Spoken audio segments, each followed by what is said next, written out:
हाँ बेटा, आज हम लोग नवोदय का पेपर करने जा रहे हैं जो कि प्रैक्टिस सेट 20 है, गाइडर का है।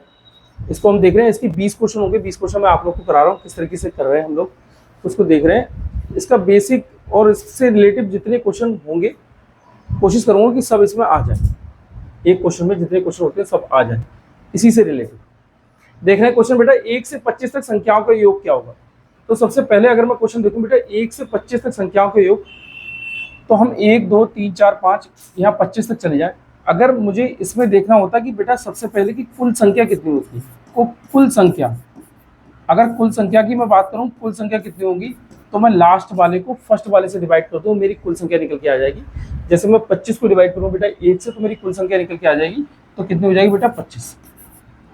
समझते रहना इस चीज को सही से। अब मुझे क्या निकालना है, योग। योग क्या कह रहे हैं इसको, सम, इंग्लिश में कहेंगे सम। अगर मुझे सम निकालना है तो मुझे करना क्या है बेटा, लास्ट और प्लस फर्स्ट कर देना है। इसका मतलब एक फार्मूला है हमारा, लास्ट प्लस फर्स्ट अपॉन ये total number, last plus first upon 2 into total number. ये टोटल सम हुआ, यहाँ पे सम करते हैं। सम आप अपने हिसाब से देखो किससे कैसे करो। अगर मैं देखूं 25 और 1 को प्लस करूं तो 26 को बेटा डिवाइड करूं किससे, 2 से, और हमारा सम देखेंगे तो हमारा सम कितना आ रहा है, टोटल नंबर आते हैं यार, यहाँ पे सम भी नहीं टोटल नंबर आते हैं। टोटल नंबर, तो टोटल नंबर हमारे कितने बेटा 25, टोटल नंबर हमारे 25। इसको मैं कट करूं तो कितना हो जाएगा 13। इसका मतलब 25 की मैं 13 से मल्टीप्लाई करूं कितना हो जाएंगे 325। तो कितना हो जाएगा बेटा 325। आंसर कौन सा आया हमारा 325। मैंने क्या करा भैया, 1 से लेके 25 तक देख रहे हैं संख्याओं का योग कितना होगा। तो मैंने सबसे पहले इसमें ये पता करी कितनी संख्या है। तो कितनी संख्या है भाई, नॉर्मली बात है कि 25 है। अगर हमको ये पता ना हो कि कितनी संख्याएं हैं, तब हम उस कंडीशन में क्या करेंगे, लास्ट को बेटा डिवाइड कर देंगे फर्स्ट से। अगर हमारा अंतर बराबर है तब, अगर हमारा अंतर बराबर, 2 में से 1 जाएगा 1, 3 में से 2 जाएगा 1, 4 में से 3 जाएगा 1, अगर अंतर बराबर है तो लास्ट वाले को फर्स्ट से डिवाइड करूंगा। कितना आया बेटा कुल संख्या 25। अब योग इनका निकालना है, तो last plus first upon 2 into total number. Last 25, first कौन सा 1 अपॉन कितना बेटा 2। ये फार्मूला है आपका, तो ये इतना फार्मूला ये आप याद कर लेना। यहां से हमारा क्या निकल के आ जाएगा, योग निकल के आ जाएगा। मैंने दिखा इसको कट किया बेटा, तो कितना निकल के आया 325। अब इसी से रिलेटिव, जैसे अगर मैं मान लो ये निकालूं कि आता है क्वेश्चन बेटा 1 से 80 तक संख्याओं का योग, अगर ये आए क्वेश्चन 1 से 80 तक संख्याओं का योग, मतलब अगर इंग्लिश में बोले तो 1 to 20, 1 to 80 सॉरी, आपको सम करना है, डिजिट सम, यहाँ लिख दे रहे हैं डिजिट सम। अपने हिसाब से बकाया देख लेना है। इसका जो 1 to 80 जितने डिजिट है उन सबका हमको सम करना है। हमको सबसे पहले बेटा करना क्या है, आपको यही ले लेना है। इसको हम देख रहे हैं फर्स्ट है, ये हमारा लास्ट है, इन दोनों को जोड़ दो। 1 से डिवाइड कर रहे हैं क्योंकि पहले वाला डिजिट कौन सा हमारा 1 है। अगर मैं 1 से इसको डिवाइड कर रहा हूँ तो इसका मतलब टोटल नंबर निकल के आ रहे हैं। टोटल नंबर मेरे कितने हैं बेटा 80, तो टोटल नंबर 80 है। अब मैं इनका योग करूँ, योग मतलब सम, अगर मैं ये करूँ तो मैंने पीछे फार्मूला आपको लिखाया था बेटा, लास्ट और फर्स्ट, लास्ट फर्स्ट इन दोनों को प्लस कर ले तो कितना हो जाएगा 81 अपॉन 2, फार्मूले के अंतर्गत है। कुल कितने डिजिट है बेटा 80, तो मैंने 80 लिख दिए। अच्छा एक चीज ध्यान रखना बेटा, 80 और 81 इन दोनों में से कोई एक ही चीज कटती होगी, या तो 80 कटेगा या 81 कटेगा, मतलब या यहाँ वाला डिजिट या यहाँ वाला डिजिट। तो मेरा देख रहा है बेटा यहाँ वाला डिजिट कट रहा है, तो ये कितना हो रहा है 40, मल्टीप्लाई कर दें, 4 बन जा 4 और 4 8 जा 32, मतलब हो जाएगा 32 40। ये हमारा आंसर निकल के आ जाएगा। ये इसी तरह के क्वेश्चन है, ऐसे क्वेश्चन हमको बहुत मिल जाएंगे, तो ये हमको ऐसे ही क्वेश्चन करने हैं। अच्छा अब इसके अलावा हमारा ये क्वेश्चन ये मिल जाएगा कि 2 4 6 8 40 तक संख्याओं का योग।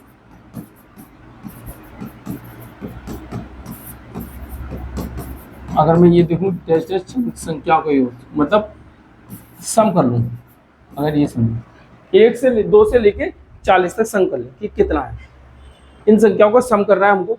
तो हमको करना क्या है बेटा, पहले तो हम ये देख लें कि कुल कितनी संख्या है। तो हमारा ये बेटा फर्स्ट वाला, ये हमारा लास्ट वाला है। तो लास्ट को मैं फर्स्ट से डिवाइड कर दूं, मतलब मैं 40 को अगर 2 से डिवाइड कर दूं तो मेरे टोटल नंबर निकल के आ जा रहे हैं कि टोटल नंबर मेरे है कितने। तो ये देख रहे हैं बेटा 20, तो टोटल नंबर हमारे कितने आ जाएंगे बेटा 20। ठीक है, अब उसके बाद में हमें क्या करना है बेटा, इसका सम करना है, जो कि सम या योग कहते हैं। ये मैं सम कर रहा हूँ, तो सम कर रहा हूँ तो इसको क्या करेंगे बेटा, फार्मूला के अंतर्गत लिखेंगे लास्ट प्लस फर्स्ट। तो भाई लास्ट प्लस फर्स्ट अगर हम देखें, लास्ट हमारा कितना है 40, फर्स्ट हमारा कितना है 2 अपॉन टोटल नंबर अपॉन 2 और इनटू टोटल नंबर हमारे कितने हैं 40। अगर मैं देखूं 40 और 2 को प्लस करूं तो 42, तो यहाँ पर 42 लिख दें, 42 अपॉन 2 इंटू 40। देखो अब इसमें दोनों ही कट रहे हैं, लेकिन एक हमारा जरूर कटता होगा, अगर दोनों ना कटते होंगे तो एक तो कटता ही कटता होगा। तो मैं इसको अगर काट लूँ तो बड़ा इजी रहेगा, थोड़ा सा इजी पड़ जाएगा। अगर मैं देखूँ इसको 2 2 जा 4, 2 2 जा 4, 2 4 जा 8, मतलब 840, 840 हमारा क्या होगा, 2 से लेकर 40 तक जितने भी डिजिट होंगे उनका सम कितना हो जाएगा 840। ठीक है, उनका सम कितना हो जाएगा बेटा 840। देखते रहना तुम लोग सही से, मैं इसके बाद में क्वेश्चन पूछूंगा। अब बेटा इसके बाद हमारा कौन सा, हाँ 1 से 30 तक विषम संख्याओं का योग। मैं ये वाले सब क्वेश्चन बता दे रहा हूं, विषम संख्याओं का योग।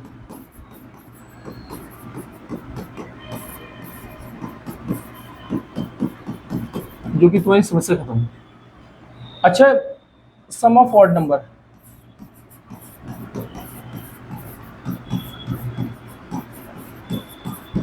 क्या है 1 to 30, 1 to 30 सम ऑफ हमें ऑड नंबर करना है कि सम ऑफ ऑड नंबर हमारा क्या होगा 1 से लेकर 30 तक।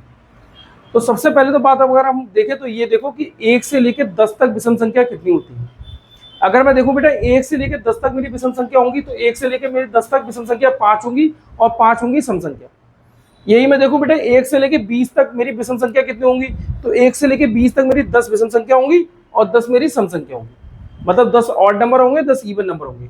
1 to 30 देखूं तो 1 to 30 बेटा 15 ऑड होंगे, 15 इवन होंगे। अब मैं इसको, मुझे इसका सम करना है भैया, 1 से लेकर 30 तक संख्याओं का योग कितना होगा, मतलब इनका सम करना है विषम संख्याओं। अगर मैं विषम संख्या देखूं मेरी कौन कौन सी है, सबसे पहले मैं दूसरे वाले क्वेश्चन कर लूँ, वो तुम्हें इजी रहेंगे, उसी से तुम्हें आंसर मिल जाएगा। जैसे मैं कहूँ बेटा 1 to 10, अगर मैं इसका जो भी ऑड नंबर ये, ठीक है ऑड नंबर होंगे ये, 1 से लेकर 10 तक विषम संख्याओं को योग क्या होगा, सम क्या होगा। तो मैं पहले 1 से लेकर 10 तक विषम संख्या देख लूँ बेटा, 1 और +3 +5 +7 और +9। देखो भाई कितने हो गए 1 3 5 7 और 9। अगर मैं इसको देखूं भाई 1 से लेकर 10 तक 5 विषम संख्याएं होंगी, 5 विषम संख्या है 1 2 3 4 5। ठीक है, मैं इनको जोड़ कर लूं बेटा, सम कर लूं इसको, तो ये कितना 10 और ये कितना 10 10 10 20 और 5 25। ठीक है, ये कितना हो जाएगा 25। यही अगर मैं अगला एग्जाम्पल ले लूँ आपको, तो यही कहूँ बेटा कि 1 to 20 अगर मैं देखूं ऑड नंबर 1 से लेके 20 तक ऑड नंबर हमारा कितना होगा, तो मैं इसको जोड़ूं तो ये ध्यान रखो 1 से लेके 10 तक तो हमारे ऑड नंबर कितना था, उनका योग था 25। अब मैं 1 से 10 से ऊपर निकलूं तो ये देखिए, जैसे हटाओ इसको, अगर मैं देखूं 11 +13 +15 +17 और +19 हो गया 11 13 15 17 19। इनको मैं प्लस कर लूँ भैया कितना हो गया, तो ये 19 और 11 अगर मैं देखूं तो कितना हो जाएगा 30, 17 और 13 देखूं तो कितना हो जाएगा बेटा 30, और ये देखो 15, तो ये कितना 5 3 3 6 1 7 75। अगर मैं देखूं बेटा 11 से लेके 20 तक हमारी संख्या जो विषम संख्या है उनका योग कितना हो गया 75। बेटा अगर देखना है यहाँ पे तो बैठो, ना तो निकल जाओ बाहर, ना ये कैमरा बंद करके समझ लो पीठ बैठूंगा। 75 ये कितना हो जाएगा बेटा 75। अगर मैं ये देखूं 75 और ये देख रहा हूँ ये कितना बेटा 25, तो ये देख ले 25, 1 से लेके 10 तक, 1 से लेके 10 तक देखें कितनी संख्या है, तो 1 से लेके 10 तक संख्याओं का योग कितना हुआ 25, और 11 से लेके 20 तक मैं देखूं संख्याओं का योग कितना हुआ 75, तो इन सबको प्लस कर लूँ तो कितना हो जाएगा बेटा 100। मतलब क्या आ गया, 1 से लेके 20 तक कितनी विषम संख्या होंगी, 10 विषम संख्या, और 10 का योग कितना आ गया बेटा 100। ठीक है, 1 से लेके 10 तक कितनी विषम संख्या थी 5, और 5 का योग कितना आ गया बेटा 25। ठीक, अब आगे समझो। अगर मैं इसी का तीसरा क्वेश्चन निकालूं, जो नए बच्चे खासकर देखते रहे ना, पुराने को तो आता है ये सब, नए बच्चे देखते रहना, तुम्हारे बड़े काम की चीज है। अगर मैं देख रहा हूं बेटा हमारा क्वेश्चन क्या था, 1 से लेके 30 तक विषम संख्याओं का योग, ऑड नंबर का योग। लास्ट में ये पूरा पेपर होने के बाद फिर मैं आपसे क्वेश्चन पूछूंगा संख्याओं का योग, बड़े ध्यान से देखना इसको, ऑड नंबर सम। 1 से लेके 30 तक विषम संख्याओं का योग क्या होगा, ऑड नंबर का सम क्या होगा। अगर मैं देखूं 1 से लेके 20 तक हमारी विषम संख्या कितनी है बेटा 15। ये अगर हम पीछे देखें थोड़ा सा ध्यान से, 1 से लेकर 10 तक हमारी विषम संख्या कितनी थी बेटा 5, तो 5 का स्क्वायर कर गया तो कितना हुआ 25। 1 से लेकर 20 तक हमारी विषम संख्या कितनी थी, 1 से लेकर 20 तक हमारी विषम संख्या होंगे बेटा 10, तो 10 का स्क्वायर करेंगे कितना आ गया 100। जो भी हो उनका स्क्वायर कर लो, जितनी विषम संख्या उनका स्क्वायर कर लो, आंसर आ जाएगा। 1 से लेकर 30 तक विषम संख्या कितनी है बेटा 15, और 15 विषम संख्याओं का स्क्वायर कितना हो जाएगा बेटा 225। यही हमारा क्या हो जाएगा आंसर हो जाएगा। ठीक है, इस क्वेश्चन को ये जितने क्वेश्चन दिए उन सबको इस तरीके से भी कर सकते हैं, जैसे कह रहे हैं कि 1 से लेकर 30 तक विषम संख्याओं का योग, मतलब मैं ये कह सकता हूं कि प्रथम 15 विषम संख्याओं का योग क्या होगा। इस क्वेश्चन को ऐसे भी लिख सकते हैं, प्रथम 15 विषम संख्याओं का योग। अगर मैं इसको इंग्लिश में देखूं,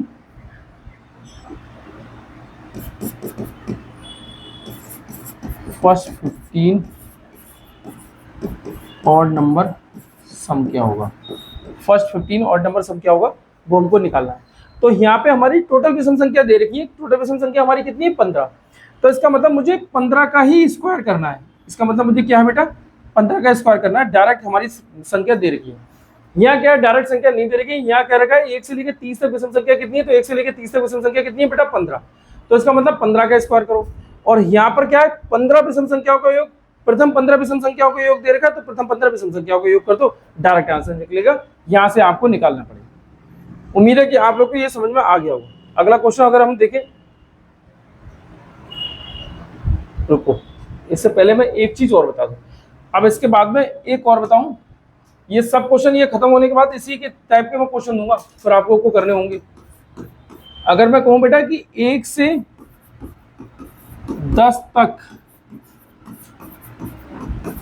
सम संख्याओं का योग, 1 से लेकर 10 तक अगर मैं देखूं तो सम संख्याओं का योग कितना होगा,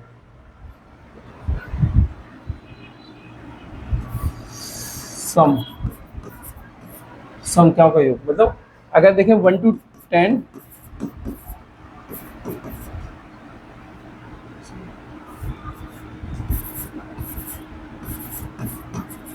सम of even number, 1 to 10 sum of even number, तो 1 से लेकर 10 तक संख्याओं को इवन नंबर हमारा क्या होगा, तो वो हमको देखना है। अगर मैं देखूं 1 से लेकर 10 तक हमारी कितनी सम संख्या होंगे, कितनी बेटा इवन नंबर होंगे, तो 1 से लेकर 10 तक हमारे सिर्फ 5 सम संख्या होंगी, जो कि कौन कौन सी है बेटा 1 है, फिर इसके बाद में हमारी कौन सी हो जाएगी बेटा, सॉरी 2 है, फिर 4, फिर 6 और फिर 8, हमारी होनी चाहिए 5। इसके बाद में हम देखें खुद 10 भी है। 1 से लेकर 10 तक सम संख्या कौन सी है, 1 2 3 4 5 है। अगर मैं इनको जोड़ लूँ 8 2 10 तो 10 हो जाएगा, 6 4 10 तो 10 ही हो जाएगा।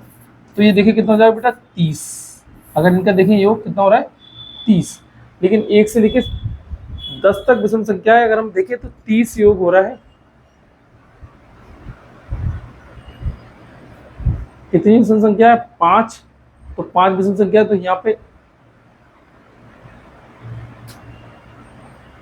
ठीक। चलो जो बताना चाहूंगा वो मैं आगे बता दूंगा इसमें। आगे देखें बेटा, 1 से 20 तक सम संख्याओं का योग कितना होगा?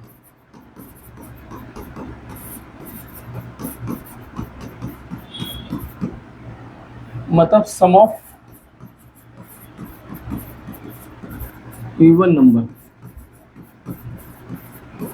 सम ऑफ इवन नंबर कितने हैं? 1 to 20। देखें 2 + 4 + 6 + 8 + 10 + 12 + 14 + 16 + 18 और +20। 1 से लेके 20 तक मैंने जितनी विषम संख्या है उन सबको लिख लिया, कोई छूट तो नहीं है। 2 4 6 8 10 12 14 16 18 20, कोई छूट नहीं है। अब इनको मुझे सम करना है। अगर तुम देखो बेटा 1 से 2 से लेके हमने 10 तक इन सबका सम किया तो हमारा सम कितना आ रहा था? 30 ही आ रहा था। हमारा सम कितना था बेटा? 30। तो मैं इसका तो 30 लिख लूँ। अब भाई इसका देखूं, 20 18 और 12 कितना हो जाएगा? 30। मैं यहाँ पे लिख दे रहा हूँ। 16 और 14 कितना हो जाएगा बेटा? 30। मैं यहाँ लिख ले रहा हूँ। कितना रह गया? 20। उसको भी लिख ले रहे हैं बेटा। 3 6 9 10 11 110। अगर मैं देखूं 1 से लेके बेटा 20 तक सम संख्याओं का योग कितना हो जाएगा? 110। अब इसमें कुछ देख रहे हैं कि क्या हो सकता है। तीसरा क्वेश्चन कह रहे हैं 1 से 30 तक, 30 तक था पीछे, 20 तक था, 20 तक, 1 से 30 तक सम संख्याओं का योग कितना होगा? 1 से 30 तक सम संख्याओं का योग कितना होगा?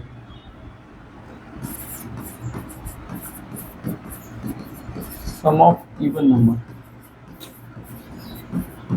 1 से 30 तक सम संख्या, 1 से 30 तक संख्याओं का योग कितना होगा? पहले पीछे देख लें हम लोग। यहाँ पर देखें बेटा, सम संख्या की बात हो रही है 1 से लेकर 10 तक। अगर मैं देखूं 1 से लेकर 10 तक कितनी सम संख्या है, तो 1 से लेकर 10 तक 1 2 3 4 5। तो यहाँ पे बेटा हम ऐसे करेंगे, 5 का स्क्वायर कर देंगे। जब भी इवन नंबर की बात आएगी, 5 का स्क्वायर 25। कुल कितने इवन नंबर है बेटा? 5। तो यहाँ पे 5 ऐड कर लें तो कितना हो जाएगा? 30। ये कितना हो जाएगा? 30 आंसर। जैसे हम विषम संख्या को करते आ रहे थे, विषम संख्या में क्या कर रहे थे? जितनी विषम संख्या थी उनका स्क्वायर कर दे रहे थे, तो वही आंसर है। यहाँ पर कितनी विषम संख्या, वो कितनी सम संख्या है? 1 2 3 4 5। तो 5 और ऐड कर दो, बस आंसर मिल जाएगा।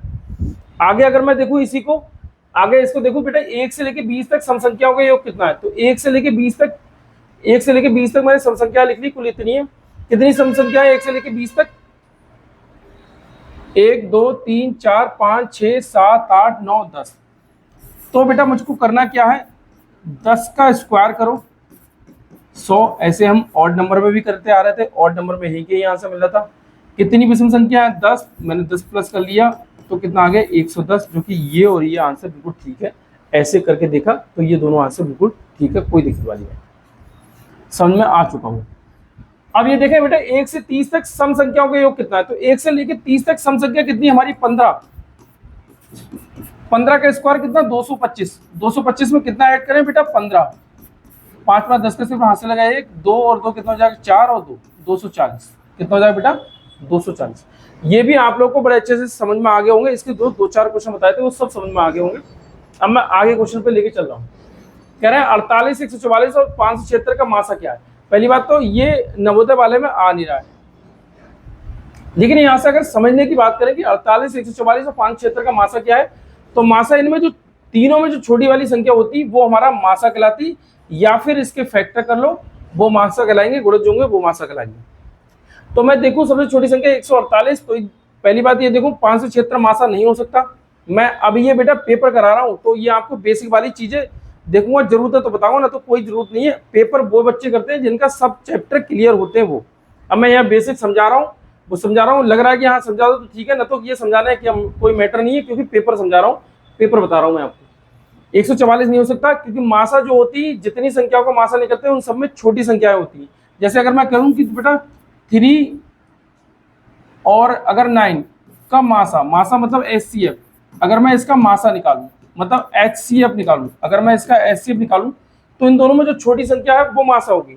तो छोटी संख्या हमारी कौन सी बेटा? ये 3 है। इसका मतलब जो मासा 3 निकल के आया, 3 हमारा इसे भी कट करेगा, 3 हमारा इसे भी कट करेगा। मासा जिन संख्याओं का मासा होगा उन सबको कट करेगा, ये ध्यान रखना। तो अगर मैं ये देखूं इन सब में छोटी संख्या कौन सी है बेटा 48, तो 48 मासा होना चाहिए, बड़ी वाली तो मासा हो नहीं सकती। क्यों नहीं हो सकती? क्योंकि 576 इसको डिवाइड नहीं कर रहा है, इसको डिवाइड नहीं कर रहा है, इसको डिवाइड नहीं कर रहा है। 144 ना इसको कर रहा है, इसको कर रहा है, इसको नहीं कर रहा है। 576 इसको कर रहा था। 48 में देखूं इसको भी डिवाइड कर रहा है, इसको भी डिवाइड कर रहा है, इसको भी डिवाइड कर रहा है। आंसर ऑप्शन में गलत हो मुझे नहीं पता, लेकिन ऑप्शन के हिसाब से अगर मैं आंसर लगाऊं तो 48 ही होगा। 1 इसलिए नहीं हो सकता कि 1 तो ऑलरेडी होता ही, अगर कोई और डिजिट ना मिलता तो हम 1 को लगा देते, कोई दिक्कत नहीं होती। बात समझो, मैंने एक एग्जाम्पल भी आपको बता दिया कि ये होना चाहिए। आगे हम लोग चलें, आगे देखें, सरल कीजिए। इसको सरल करना है कि इसको सॉल्व करें, सरल कीजिए मतलब सॉल्व करना है इसको। तो क्या करें हम इसको भैया, ठीक है, सबसे पहले मैं इसको डिवाइड करूं। तो देखो बेटा यहाँ पॉइंट की इधर को 2 डिजिट है, मैं यहाँ पे लिख लूँ 50 प्लस 0.15 और डिवाइड 0.05 इंटू 2/7। अगर मैं ये देखूं, ये क्वेश्चन दे रखा है आपके, मान लो पेपर में ये क्वेश्चन दे रखा है, तो आपको कतई नोट करने की जरूरत नहीं है, यहीं से सॉल्व करना शुरू कर दो जहां लिखा हुआ है। पॉइंट के इधर 2 डिजिट है तो 2 डिजिट, यहाँ पॉइंट के इधर 2 डिजिट हटा दो। अब देखें 5 3 जा, इसका मतलब 3 में 3 पूरा पूरा डिजिट है, पॉइंट हट गए, देखो पॉइंट से पॉइंट मैंने हटा दिए। 3 में इसको प्लस करूंगा तो ये कितना हो जाएगा बेटा 3.50 और इंटू 2/7, 3.50 इंटू 2/7। अगर मैं इसको कट करूं तो 7 5 जा, 2 के बाद पॉइंट, और 50 की बेटा 2 से मल्टीप्लाई करूं तो 50 की 2 से मल्टीप्लाई होगी 100, और यहाँ 2 के बाद पॉइंट लगा देंगे ये, तो कितना हो जाएगा बेटा 1। इसका मतलब इसका आंसर कौन सा होना चाहिए 1। ठीक है, बहुत अच्छे से समझ में आ गया होगा। आगे देख रहे हैं हम लोग क्या है, हाँ दहाई में सन्निकटन मान, दहाई मतलब टेंस में, अगर मैं देखूं टेंस में, देखूं टेंस में सन्निकटन मान हमें देखना है कि क्या है, अप्रोक्सीमेशन जो होता है हमारा कॉन्सेप्ट 16268 कितना बताना दहाई का। इसको पहले को कहते हैं इकाई, दूसरे को कहते हैं दहाई, इंग्लिश में कहेंगे इसे वंस, फिर कहेंगे टेंस। अगर मैं इसको देखूं तो ये कितना हो जाएगा बेटा 6, दहाई का सन्निकटन मान बताना है, तो ये बेटा क्या हो जाएगा दहाई का सन्निकटन मान बताना है। तो कुछ और आंसर निकल रहा है यार। अगर मैं यहाँ पे देखूं 6 हो रहा है, इसका दहाई का सन्निकटन मान निकालना है। इससे पहले संख्या कौन सी है बेटा 5 प्लस है, तो इसका मतलब मैं इसमें प्लस करूंगा तो ये कितना हो जाएगा 1। अगर यहाँ पे 5 प्लस है तो मैं क्या करूंगा, जिस संख्या का निकालना उसमें 1 प्लस कर लेते हैं। यहाँ पे कितना है बेटा 6 है, तो 1 प्लस कर दिया, कितना हुआ 7। इधर 0 कर दो, इधर 2 कर दो, इधर 1 कर दो, इधर 6 कर दो। इसका सन्निकटन मान ये होना चाहिए, जो कि आंसर में नहीं है, ये। ठीक है, ये इसका सन्निकटन मान होगा। आगे देखिए बेटा हम लोग क्या होगा, एक सीलिंग फैन 750 रुपए में खरीदकर 18% लाभ पर बेचा जाता है, इसका विक्रय मूल्य क्या होगा।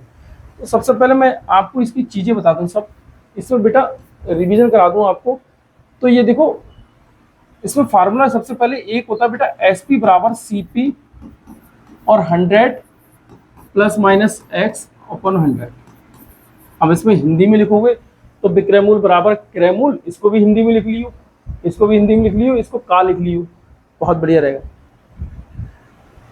इंग्लिश में लिख लो, इंग्लिश में याद कर लो, बहुत बेहतर है। ये विक्रय मूल्य है और ये क्रय मूल्य है।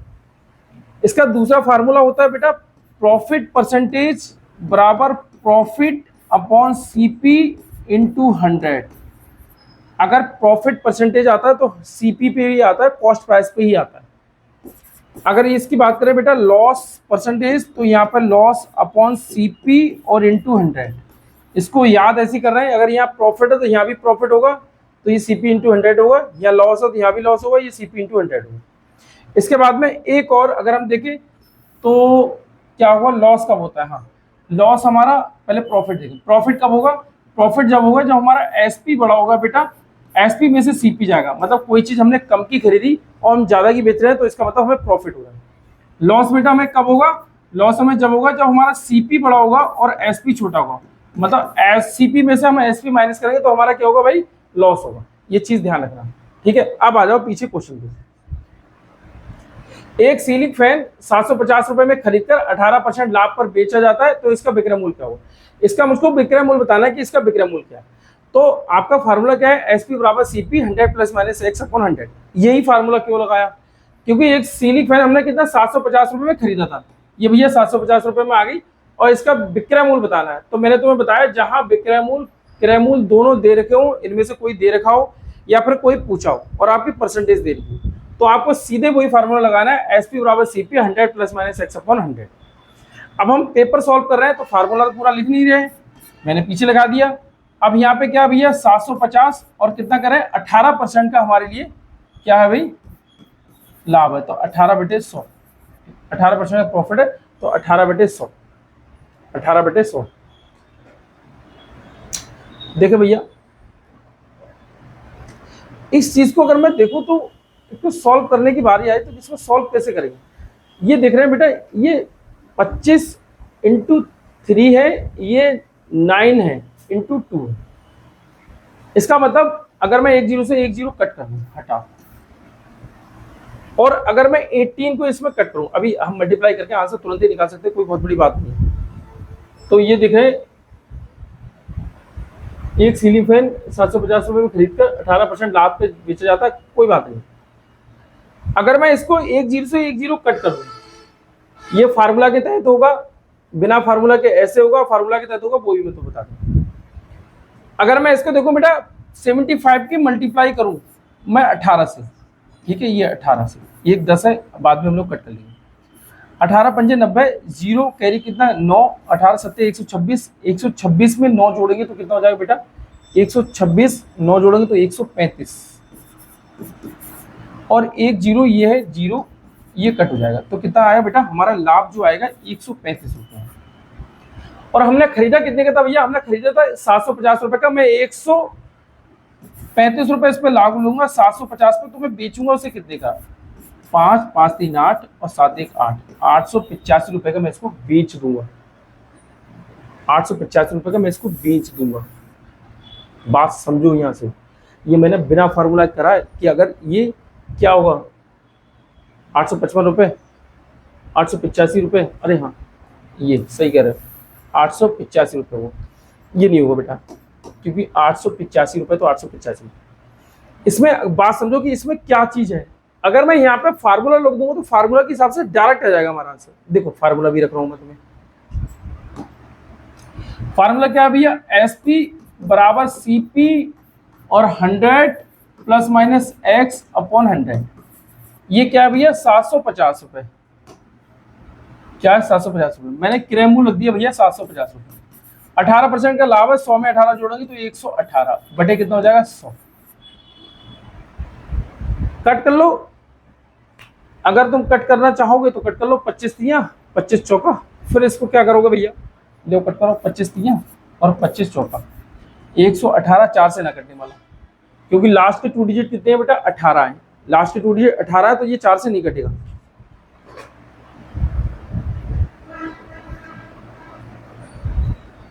पच्चीस तियां 75, 25 चौका 100,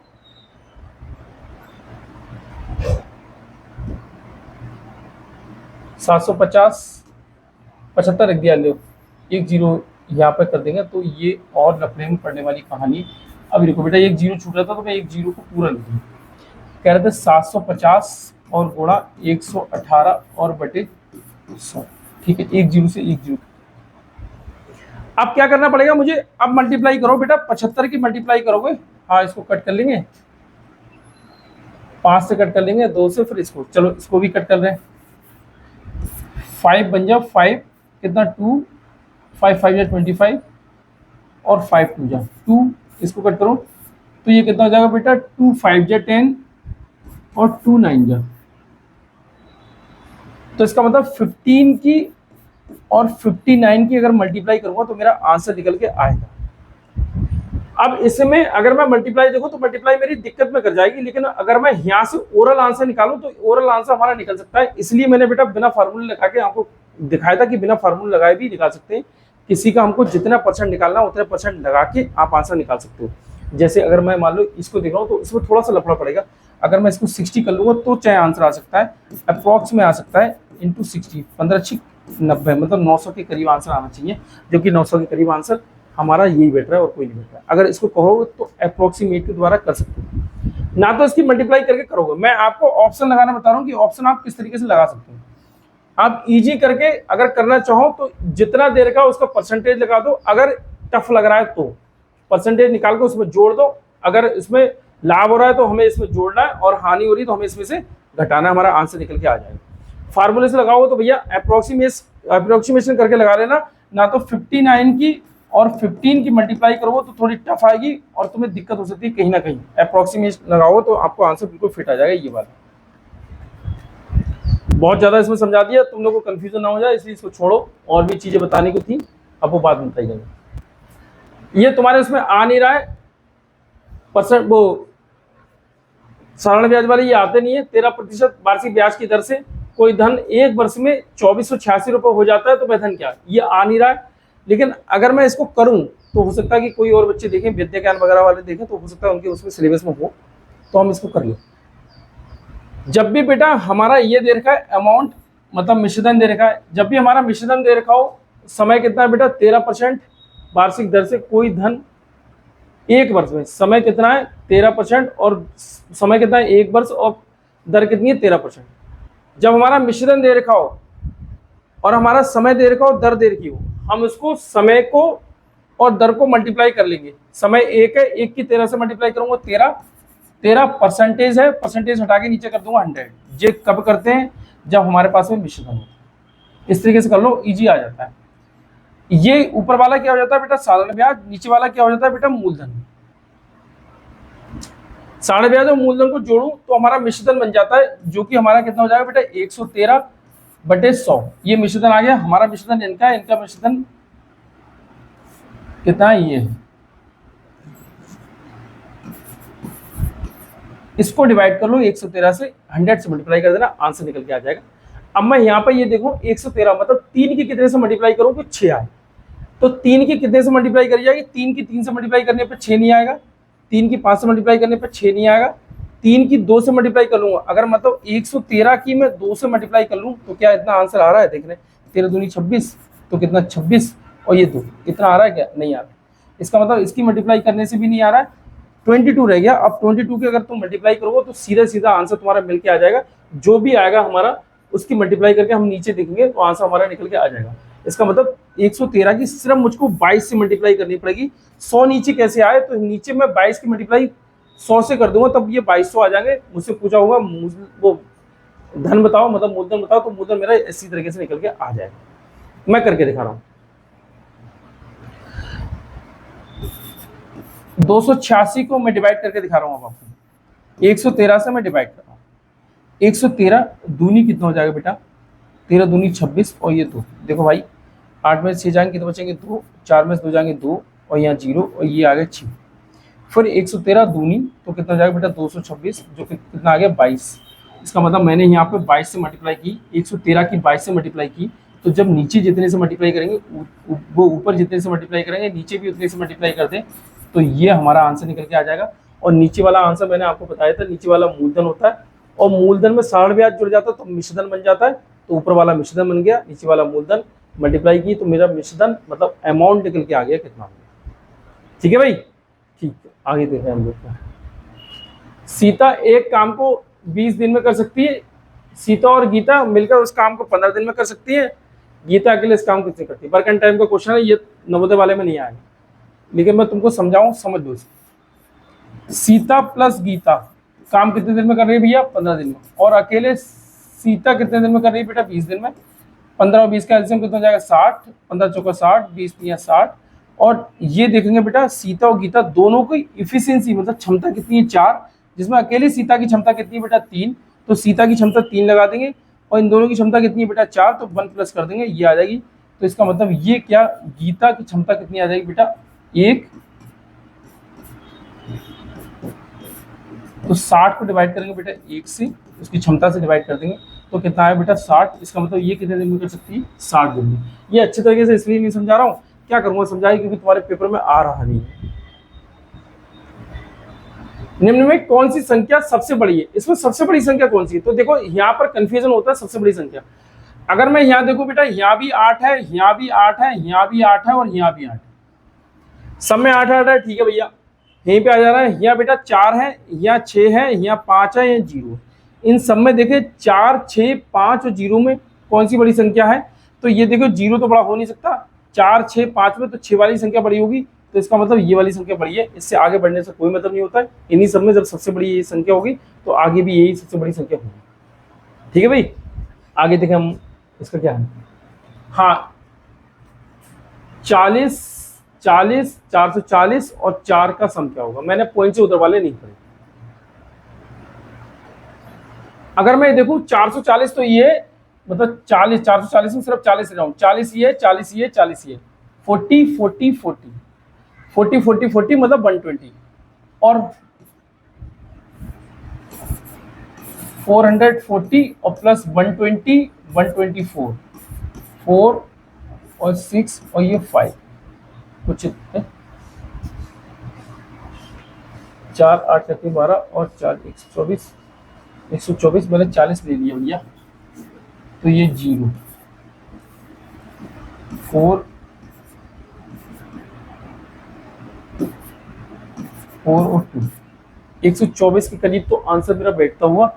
124 से प्लस आंसर जाएगा मेरा, 124 से प्लस आंसर देख रहे हैं कौन सा है।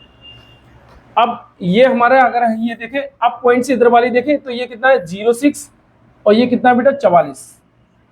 इसको मैं बोलूंगा 0.06, इसको मैं बोलूंगा 0.44। तो 44 में अगर 6 जोड़ेंगे तो कितना हो जाएगा बेटा 50 मतलब पॉइंट वाला, और ये 55 पॉइंट वाला, और ये 4 हो गए तीनों, 2 ठीक है, एक ये और एक ये। ठीक है देखिए जोड़ेंगे 9 और 5 5 10 का सिर्फ हासिल लगा 1, और ये 5 5 10 10 और 1 11, 5 4 9 5 5 10 10 कितना ही आएगा, एक के बाद पॉइंट जो कि मैं इसको दे दूंगा। तो ये पूरा डिजिट अगर मैं इसको दे दूं तो कितना आएगा 525.09 525.09 ये वाला आंसर है। तुम लोग थोड़ा मैंने कन्फ्यूजन वाला लग रहा है, तुम लोग को कन्फ्यूजन लगता हो तो मैं इसको क्लियर कर दूं।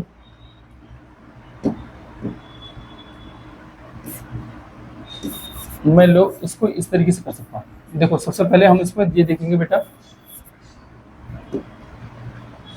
सबसे पहले हमारा देख लो 440 तो है ही। अगर इन सबको जोड़ा तो मेरा करीब जाके हो जा रहा है 4 8 4 12 400 में से 120 जोड़ूंगा तो कितना 520 के समथिंग बैठा है, जो कि सभी बैठा है, तो मैं ऐसे लगा नहीं सकता, मैं इसको प्लस कर लूँ।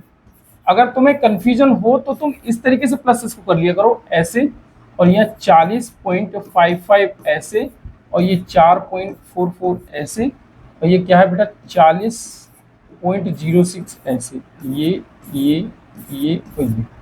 इसको देख रहे हैं 6 4 10 5 15 5 हासिल लगा 1 5 4 9 1 10 का सिर्फ हासिल लगा 1 4 1 5 बेटा 4 8 4 12 के 2 हासिल लगा 1 4 और 1 5 525.05 525.05 6 4 10 10 5 15 15 और 5 19 9 ठीक है 5 4 9 10 ये आ जाएगा। ठीक है इस तरीके जोड़ लो, ऐसी ही चीज है। अगर तुम्हें समझ में नहीं आ रहा है?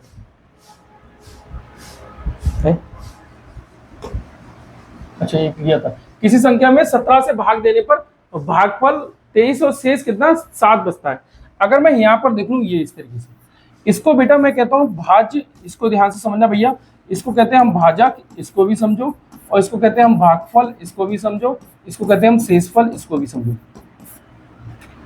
इसको हम कहते हैं बेटा डिविडेंड, इसको कहते हैं डिवाइजर, इसको कहते हैं क्विसेंट, इसको कहते हैं रिमाइंडर। ठीक है समझ लो।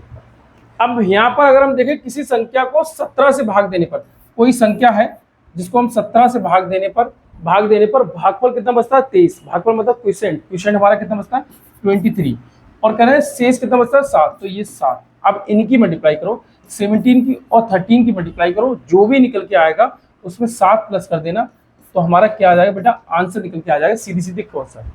अगर मैं देखूँ 7 3 जा 21 में 7 प्लस करूँ तो 21 7 प्लस करूँ 28, जो कि सभी आ रहे हैं भैया, मल्टीप्लाई कर लो। 7 51 के 1 हासिल 5, 7 दूनी 34, 34 और 5 कितना इतना, और प्लस 7 अगर देखें 7 1 8 और ये कितना 9 398 है किसी में 398, ये वाला आंसर हो जाएगा।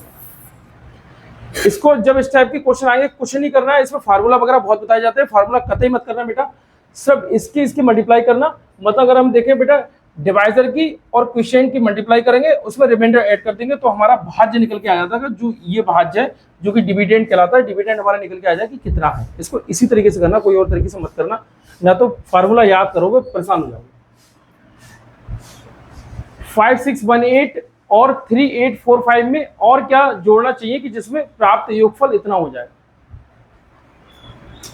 मैं इसको अगर पेपर में करूंगा तो भैया मैं इस तरीके से कर लूंगा, मैं यहाँ के बेटा 2 डिजिट जोड़ लूँ, यहाँ के 2 डिजिट जोड़ लूँ, तो 8 5 13, 13 का 3 कैरी कितना 1, 5 4 9, 9 1 कितना हो जाएगा, सॉरी 5 और 1 कितना हो जाएगा, सॉरी 4 और 1 कितना हो जाएगा 5, 5 1 6, 63 जोड़ने पहले सही से, 8 5 13, ठीक है 4 1 5 1 6। अब ये इसमें से घटाना होगा क्योंकि कह रहे इसमें और इसमें 5618 और 3845 में और क्या जोड़ना चाहिए, इन दोनों में मिला के और क्या जोड़ना चाहिए कि हमारा ये हो जाए। तो हम क्या करेंगे, ये वाला जो डिजिट है ना, इन दोनों को प्लस करके इसमें से माइनस कर देंगे, जो माइनस होके आएगा वो हमें इस संख्याओं में जोड़ देना, तो हमारी ये संख्या निकल के आ जाएगी। तो मैं यहाँ पे देखूं बेटा 63 माइनस कर रहा हूँ, अभी मैं 63 माइनस करके देख रहा हूँ, 10 में से 3 जाएगा 7 और यहाँ 14 मतलब 4 रह जाएगा, 14 में से 6 जाएगा 8, इसका मतलब यूनिट प्लेस उसका कितना होना चाहिए 87, तो एटलीस्ट होना ही होना चाहिए, जो कि मेरा ये आ रहा है। मैंने पूरा क्वेश्चन नहीं किया, कम क्वेश्चन करके मैंने अपना आंसर निकाल लिया, ठीक है। मैंने देखा भैया 7 7 तो सभी में आ रहे थे, तो छोड़ो अगला डिजिट क्या है, तो मैंने 2.5 निकाल के मतलब टेंस वाला निकाल के मैंने आंसर निकाल लिया, मेरा आंसर आ गया, ठीक है। आगे दिख रहे हैं क्या, आगे देख रहे हैं, एक पार्क में एक पंक्ति में फूल और 15 पौधे हैं, पार्क में पंक्ति की संख्या 25 है, तो पार्क में कुल कितनी संख्या, पार्क में एक पंक्ति में फूल की संख्या, फूल के पौधे कितने 15, मतलब कोई पंक्ति उसमें फूल के पौधे कितने बेटा 15, पार्क में पंक्ति की संख्या कितनी 25, पंक्ति की संख्या कितनी 25, अगर 15 और 25 की मैं मल्टीप्लाई कर दूं तो पार्क में कुल कितने पौधे निकल के आ जाएंगे, क्योंकि भैया 15 तो हमारे क्या फूल के पौधे हैं और पंक्ति की संख्या कितनी है, मतलब 15 फूल के पौधे हैं और पंक्ति की संख्या 25 है, तो अगर मैं इन सबको मल्टीप्लाई करूं तो कितना आएगा 375 मेरा निकल के आ जाएगा। मैंने अक्सर आपको पढ़ाते समय कहा है बेटा कि 15 और 25 की मल्टीप्लाई कर लेना, बहुत काम आती है, अक्सर मिल जाती है।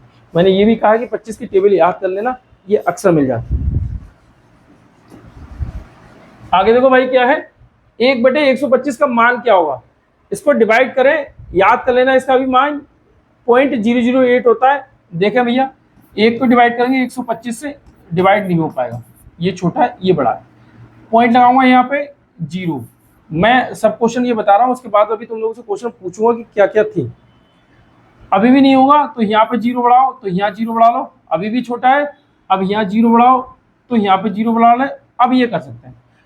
अब 2 0 आएगा तो 2 0 हमारे किसमें, इसमें, और हम देखेंगे कितना बेटा, सब में 8 8 तो दे रखा है, इसका मतलब मुझे 8 से मल्टीप्लाई करनी पड़ेगी। अगर मैं 8 से मल्टीप्लाई करूँ तो 1000 आएगा। 125 की अगर मैं 125 में अगर 100 की मैं 8 से मल्टीप्लाई करूँ तो 800 तो वैसे ही आ जाएंगे, और 25 के 8 से मल्टीप्लाई करूँ 200 वैसे ही आ जाएंगे, तो 800 200 1000 तो वैसे ही हो जाएगा, ठीक है। तो ये वाला आंसर हो जाएगा। आप चाहो तो इसको डिवाइड करके देख लेना, आंसर आपको यही मिल जाएगा। 14, इसको अगर मैं देखूं, इसको अलग अलग सॉल्व कर रहे हैं, इसको पहले सॉल्व कर रहे हैं, देख रहे हैं 3 2 6 1 7 7/2 और माइनस 4 1 4 1 5 5/4, इन दोनों का एलसीएम कितना हो जाएगा बेटा 4, तो यहाँ पे 2 से मल्टीप्लाई करेंगे, ऊपर भी 2 से मल्टीप्लाई करेंगे, क्यों, क्योंकि फ्रैक्शन में भिन्न में जब हमारे बेस हमारे इक्वल होते हैं, जो हमारे आधार बराबर होते हैं, तब हम प्लस होगा तो प्लस करेंगे और माइनस होगा तो माइनस करेंगे। तो 14 में से 5 जाएंगे तो कितना बचेंगे भैया 9, और यहाँ 4, यहाँ प्लस का साइन, एक देखें 2 दूनी 4 1 5 5/2 और माइनस 3/4, तो 2 और 4 का एलसीएम कितना हो जाएगा बेटा 4, तो यहाँ 2 से मल्टीप्लाई, यहाँ 2 से मल्टीप्लाई, 5 दूनी 10, बेस हमारे इक्वल हो गए, 10 में से बेटा 3 जाएगा तो कितना बचेगा 7 7/4, और यहाँ पे क्या बेटा माइनस और 5 ले भैया। अब इसको सॉल्व करना है, माइनस का 7/4 है, प्लस का 9/4 है, हमारे बेस बराबर है भाई, तो हम क्या करेंगे, इसको प्लस का साइन, यहाँ प्लस का साइन है प्लस करेंगे, लेकिन ये माइनस है, प्लस माइनस क्या होगा माइनस, मतलब ये छोटी संख्या है ये बड़ी संख्या है। 9 में से 7 जाएंगे कितने बचेंगे 2, वो भी किसके प्लस के, और नीचे बेस कितना है 4, और यहाँ पे 5 रख देंगे, 2 एकम 2 2 दूनी 4, मतलब 5 1/2, 5 1/2 कौन सा, ये वाला आंसर होगा 5 1/2, ठीक है, क्लियर है, इसको समझना। यदि 3 संख्याओं का गुणनफल 7980 है जिनमें 2 संख्याओं का गुणनफल इतना है तो तीसरी संख्या क्या होगी। अब देखो 2 संख्याओं को मतलब x, y और z 7980 3 संख्या को गुणनफल मतलब 3 डिजिट है उनका बेटा मल्टीप्लीकेशन जो क्या है 7980 है। इसमें 2 डिजिट हमारा कितना है 228 है। तो 2 डिजिट मान लो मैंने ये मान लिया तो ये कितना 228 और इंटू जेड बराबर 7980 ये क्या होगा। देखो भैया कितने से मल्टीप्लाई करें। अब इसको या तो डिवाइड करो तो अगर मैं 128 को बेटा 7988 से डिवाइड करूं तो 2 की मल्टीप्लाई करूंगा 2 3 जा 6 आएगा। ध्यान से समझो बड़े ध्यान से। अगर मैं 7980 को मल्टीप्लाई करूं बेटा 228 से तो 2 3 जा 6 आएगा। मतलब पहली बारी में ही हमारा करीब 3 आना चाहिए जो कि 3 किसमें बेटा इसमें है। आंसर मार दो और चल दो। हमें सॉल्व नहीं करना कि हम मान लो वहां पे बैठ के सॉल्व कर रहे हैं ना, नहीं करना। परसेंटेज वाला तुम्हारे में नहीं आ रहा है लेकिन फिर भी बता दे रहा हूं। एक स्कूल में 200 लड़के हैं और 160 लड़कियां हैं। लड़कियों का परसेंटेज क्या है। अगर हम देखें कुल स्टूडेंट्स हमारे कितने हैं बेटा तो कुल स्टूडेंट्स हैं हमारे 360। नीचे भैया 360 रख ले रहे हैं। लड़कियों को परसेंटेज बताया तो ले भैया लड़कियों को परसेंटेज देखो किसी भी चीज को परसेंटेज करते हैं तो 100 से मल्टीप्लाई करते हैं। 10 से 10 4 चौक 16 4 3 36 इसका मतलब 44 की मल्टीप्लाई करेंगे 10 से तो 40 अपॉन 9 परसेंटेज हो गया 0 का तो 40/9 है। कोई गड़बड़ हो रही है इसका मतलब कुछ ना कुछ तो गड़बड़ हो रही है। फिर से कर रहे हैं कुछ कहीं ना कहीं गड़बड़ हुई है। देखिए क्या है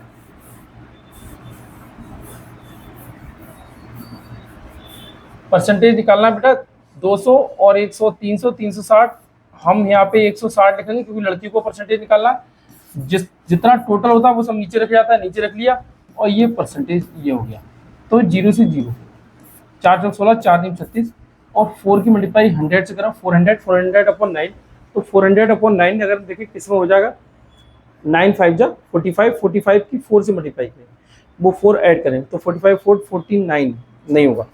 9 5 45 जो 2 कितना होगा 46 47 नहीं होगा क्योंकि हमें तो 0 चाहिए। 9 चौक 36 2 कितना होता है 38 नहीं होगा हमें 0 चाहिए। 9 चौक 36 और 4 कितना हो जाएगा 40 मतलब ये फिट बैठ रहा है। इसका मतलब मेरा आंसर कौन सा हो जाएगा। अब ये नए बच्चों के लिए नहीं है कि एकदम नए बच्चे कैसे सीखेंगे तो लो मैं बता दे रहा हूँ कि किस तरीके से होगा 44 और 4/9 क्योंकि जब भी मैं पेपर निकलवाऊंगा तो भैया जितना शॉर्ट होगा उतना शॉर्ट बताऊंगा। नए बच्चे तो पूरा चैप्टर देखें तो तभी उनको फायदा मिल सकता है। देख लो अगर मिल रहा है फायदा तो बहुत बढ़िया। इसकी मल्टीप्लाई करी जाती है और इसमें ये ऐड कर लिया जाता है 9 4 जा 36 में 4 ऐड करेंगे तो कितना हो जाएगा 40 तो इसका मतलब 0 आना चाहिए और हमें यहाँ पे 0 ही देखना था क्योंकि हमारा 400/9 ये आना चाहिए था 400/9 तो हमारा कौन सा हो जाएगा भैया 400/9 यही आ रहा है।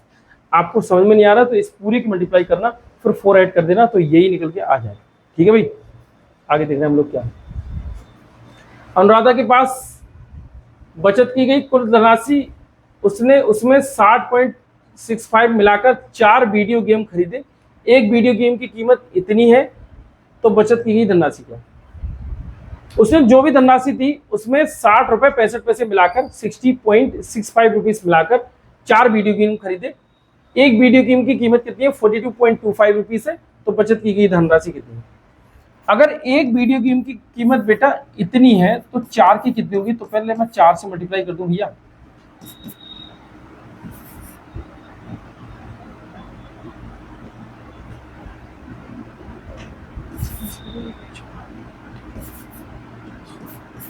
इतनी आ रही है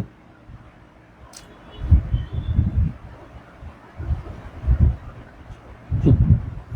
अब इसमें हमारे 60 मतलब 4 गेम की एक वीडियो गेम की कीमत कितनी है इतनी और इसमें हमारे क्या है बेटा 60 रुपीज उसे अलग से ऐड किए थे 60.65 ये अलग से ऐड किए तो मैं ये अलग से हटा दूं तो 10 में से 5 जाएगा बेटा 5 और यहाँ 9 में 6 जाएगा कितना बचेगा 3 यहाँ पॉइंट लगा ले रहे हैं। यहाँ कितना हुआ 8 और यहाँ 6 में से 4 जाएंगे 6 में से 6 जाएंगे कितना 0 और ये आएगा बेटा 108.35 108.35 है ये वाला आंसर आ जाएगा 108.35। क्या करा मैंने मैंने 42.25 की मल्टीप्लाई की बेटा 4 से, क्योंकि 4 वीडियो गेम की कीमत इतनी आ रही थी निकल के। इसमें मैंने 60 रुपये 65 पैसे मिलाए तो ये मैंने माइनस कर दिया, तो 108.35 मतलब 108.35 इतने रुपए निकल के आ गए। इसका मतलब बचत की गई धनराशि उसकी इतनी। ठीक है, आगे देख रहे हैं हम लोग क्या है बेटा। मोहन ने 16 किलोमीटर प्रति घंटे की चाल से साइकिल से अपने विद्यालय 75 मिनट में पहुंच जाता है, तो स्कूल की दूरी कितनी होगी। चाल बराबर दूरी बटे समय, speed equal to distance upon time. Speed कितनी बेटा 16 किलोमीटर पर आवर, ठीक है भैया, और डिस्टेंस कितनी 75 मिनट 75 मिनट, ठीक है भाई, मिनट है ये। जब भी हम सॉल्व करेंगे तो ये नीचे वाला दे रखा है, डिस्टेंस हमसे पूछा है, तो ये ओवर है ये मिनट है, कतई सॉल्व नहीं हो पाएगा।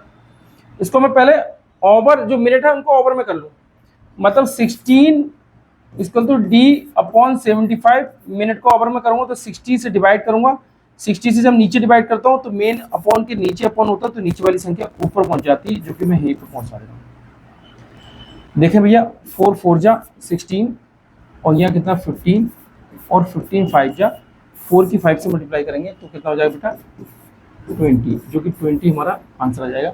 20 किलोमीटर उनकी डिस्टेंस रही, 20 किलोमीटर हमारा आंसर हो जाएगा। इसको ऑप्शन से भी बड़े इजी तरीके से कर सकते हैं।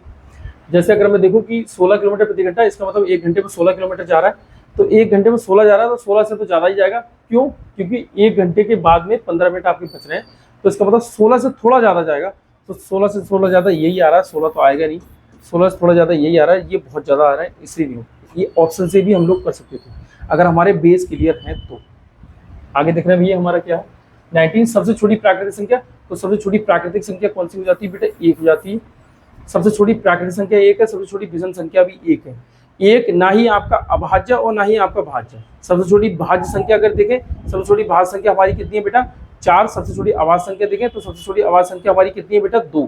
क्रमागत अभाज्य संख्या कौन सी है 2 3, इन सबको याद कर लेना, मैंने वीडियो इनकी बना भी रखी है। एक किसी वर्ग का विकर्ण इतना है तो ये परिमाप बताओ, जो चीज दे रखी है उसको उसी के बराबर रख दो। मैं अक्सर इन क्वेश्चनों में ये कहता हूँ वर्ग का विकर्ण, तो वर्ग का विकर्ण होता क्या बेटा x√2 होता है भाई, और x√2 रख लिया मैंने, इस दूसरे 2 गया x बराबर 7 सेंटीमीटर, इसका क्या आ गया भैया लंबाई आ गई। अब इसका वर्ग का परिमाप, तो परिमाप देखें किसी भी चीज का परिमाप निकाला तो उसकी मल्टीप्लाई, उसकी जितनी भुजाएं उन सबको जोड़ दो। वर्ग की भुजा एक 7 आई है तो वर्ग की सभी भुजाएं बराबर होती हैं, तो परिमाप निकालेंगे तो बेटा 7 और गुणा 4, 7 चौक कितना हो जाएगा बेटा 28, तो भाई 28 आंसर आएगा 28 सेंटीमीटर, ये इसका परिमाप निकल के आएगा। अब अगर आपका बेसिक क्लियर नहीं है तो इसमें दिक्कत आ जाएगी, तो आप पहले अपना बेसिक क्लियर करो, इसके अलावा कुछ और तो नहीं है। नहीं, ये 20 क्वेश्चन थे बेटा, मैंने आपको बता दिए। अब भाई इसको बहुत अच्छे से कर लेना, अगर इसको बार बार समझ समझ के करे तो और भी क्वेश्चन में तुम्हारी प्रॉब्लम खत्म हो जाएगी। आज ये वीडियो मैं आपके लिए भेज दूंगा, अपलोड करा दूंगा और देख लूंगा बहुत अच्छे से। अब इनको देखते रहो, पेपर करीब में ही है। ठीक है बेटा, बाय।